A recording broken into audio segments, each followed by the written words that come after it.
Having conflict with others, or also called competing needs, can be really challenging, and what it often brings up for us is parts of ourselves that we don't want to look at. I had this recently. I had a friend that was here visiting from another country, and we went out of town for the day to spend some time together.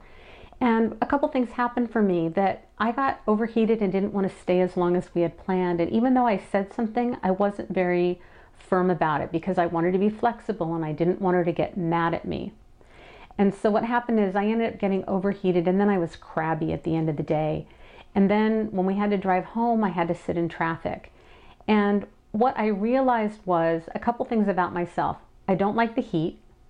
I don't like sitting in traffic. It makes me crabby.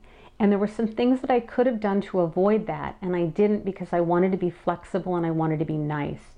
So then I had a plan with another friend coming up, and what I realized is, like, I just have to own those things about myself. It doesn't work for me to be out for a huge amount of time. I get tired and overwhelmed and overstimulated very easily. As I said, I don't like the heat. I don't like traffic. There are a number of things that just don't work for me. And I didn't want to admit that about myself because I feel like I want to feel like I'm flexible, I can go with the flow, I'm easy to be with, and I am, but there are certain things that just don't work for me. So the first thing I had to do was to own those things and just own that that's what's true for me. I cannot say anything, but if I get together with someone and I don't own those things, I'm going to get irritable and resentful again.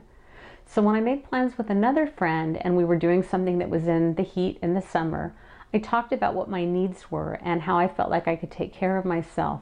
And it really made a difference. I think that we have a really hard time naming the parts of us that we don't like. And the truth is they're there. Whether we talk about them or not, they're there and they come up in relationships.